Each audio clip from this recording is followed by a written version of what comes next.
안녕하세요. 우우의 고양이 집사입니다. 오늘은 평소와 다르게 좀 무거운 이야기를 해보려고 합니다. 우리 나나와 킹킹이 영상을 올리면 좋겠으나 제가 평소에 자주 보던 채널인 갑수목장님에 대해 커다란 사건이 어제 터졌어요. 너무 고양이들이 불쌍해 보여서 왜 이런 상황이 생겼나 좀 돌아보려고 합니다. 일단 갑수목장이란 채널은 추천 채널로 등록해 놓은 채널이기도 하고 또 거기 나오는 노루라는 아이가 우리 나나랑 아주 비슷해서 정감이 아주 많이 가서 저도 자주 갔었습니다. 저 같은 경우에도 고양이 임시보호소 같은 이 불쌍한 아이들이 있는 곳의 존재를 아예 모를 때라 펫샵을 돌아다니다 유난히 저한테 잘 안기던 녀석이 있어서 데려오게 되었습니다. 그게 나나였고 지금은 킹킹이와 자주 싸우긴 하지만 나름 잘 지내고 있습니다. 왜 갑자기 나나를 입양할 때의 이야기를 하냐면요.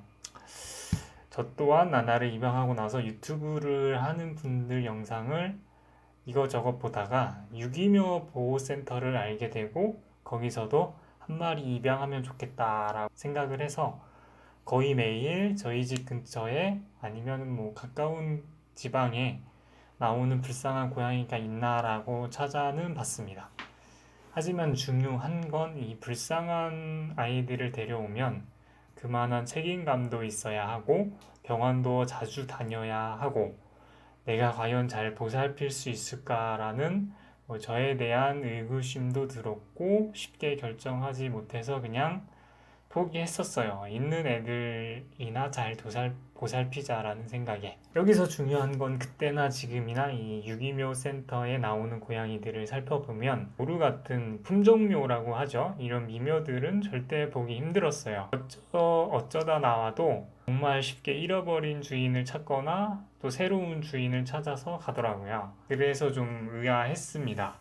처음에 갑수 목장에서 루미는 이제 불쌍한 아이라고 해서 이제 입양을 하셔가지고 되게 좋은 분이다라고 생각을 했는데 노르웨이에서는 약간 뭐 저렇게 이쁜 고양이를 뭐 펫샵과 친구분 사이의 갈등으로 오갈 데 없다고 데려왔다고 이렇게 써 놓으셨었는데 설마 하는 뭐 생각도 했지만 뭐 어쨌든 수의대생이니까 정말 투명하게 했으리라 생각하고 항상 구독하고 있었습니다. 어제 오늘 이제 해명 영상을 봤을 때도 뭐 그동안 안 본 것들이 좀 눈에 보이긴 했었어요. 뭐 원래 고양이 화장실은 전체 마리수의 플러스 1개라는 건 정말 간단하게 인터넷을 검색해봐도 저 같은 집사도 뭐 쉽게 찾을 수 있는 건데 하나밖에 보이질 않더라고요. 애들이 아직은 어린애라고 해도 집사님이 뭐 빨리빨리 치워주면 뭐 어느 정도 유지가 되긴 한데 저도 뭐 집에 가까이 있어도 이게 치워주기가 손이 진짜 가기가 힘들더라고요. 얘네들이 정말 자주 싸가지고 뭐 어디 갔다 오면 바로 차 있고 하니까 뭐 저희 애들 같은 경우에도 뭐 엄청 큰 화장실 한 개에 자동 모래 가리 화장실, 자동 화장실이 있는데 자동만 있어도 이제는 어느 정도 두 마리다 보니까 감당이 돼서 이제 큰 화장실은 닫아놔도 문제가 없었어요. 두 마리도 뭐 이 정도인데 이제 세 마리나 되는 이제 갑수님은 좀 적어도 세 개는 두셨어야 하지 않았나. 그래서 애들이 좀 스트레스를 받지 않을까 했던 마음이 있었습니다. 그리고 뭐 얼마 전에 올라왔던 이 목욕하는 영상에서도 뭐 집사님 손에 상처가 좀 많이 보였어요. 물론 뭐 고양이 키우면서 손에 상처 안 생기는 집사는 없겠지만 뭐 제가 더 오래 키우긴 했는데 제 손에는 뭐 그렇게까지 많은 상처가 있지는 않아요. 뭐 저 같은 경우에도 상처 난 게 뭐 딱 심각한 상처가 딱 한 번 있었는데 나나를 이제 처음 목욕시키는데 목욕은 제가 잘했어. 물은 잘 묻혀요. 근데 이제 목욕을 다 하고 나서 털을 말릴 때 드라이기를 키자마자 얘가 기겁을 하는 겁니다. 고양이는 원래 큰 소리가 나는 것을 상당히 무서워해요.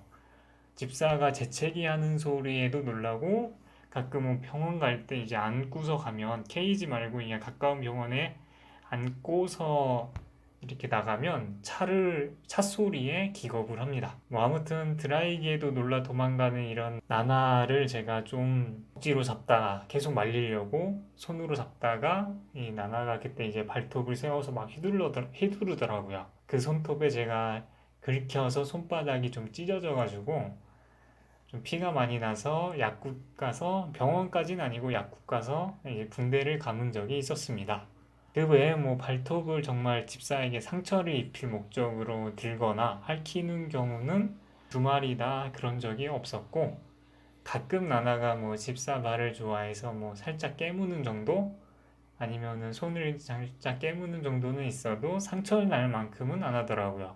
이게 느껴져요. 애들이 물면은 이게 살짝 애가 좀 힘을 주다가 빼는 게 느껴져요. 아프다고 하면 집사가. 그건 장담합니다. 얘네도 생각이란 걸 할 줄 아는 아이들입니다. 확실히 집사랑 장난칠 때 깨물고 핥히는 힘과 생명의 위협을 느껴서 깨물거나 핥힐 때는 힘이 엄청 차이 나요. 그거는 제가 장담합니다. 때문에 이제 갑스 목장님 손에 난 상처는 저희 아이들보다 한참 어린 애들인데 세 마리라고는 하지만은 이게 절대 뭐 장난치다 낸 상처 같은 거는 아니다 싶을 때가 좀 많아서 놀랬습니다. 저렇게 이쁘고 착한 아이들이 오죽했으면 집사 손에 상처를 냈을까 라는 생각을 좀 많이 드는 어제 오늘입니다. 그리고 뭐 현실점에서 제일 걱정되는 게 바로 이 세 마리 아이들의 운명이죠. 뭐 사랑으로 잘 키워주시면 정말 좋겠지만 만약 뭐 폭로된 정황들이 사실이라면 과연 이 아이들이 이제 어디로 가게 될까? 뭐 고양이들에겐 유튜브 잘 되는 게 과연 이 녀석들의 행복이었을까? 아니면 그냥 집사만의 행복이었을까? 이게 좀 많이 생각이 들었습니다. 유튜브라는 게 참 무섭고 그보다 사람이 정말 무섭네요. 라는 걸 다시 한번 느낀 집사입니다. 그냥 우리 애들 귀여우니까 한번 봐주세요 라고 저도 시작하긴 했는데 우리 나나도 처음에 집에 왔을 땐 정말 귀여웠습니다.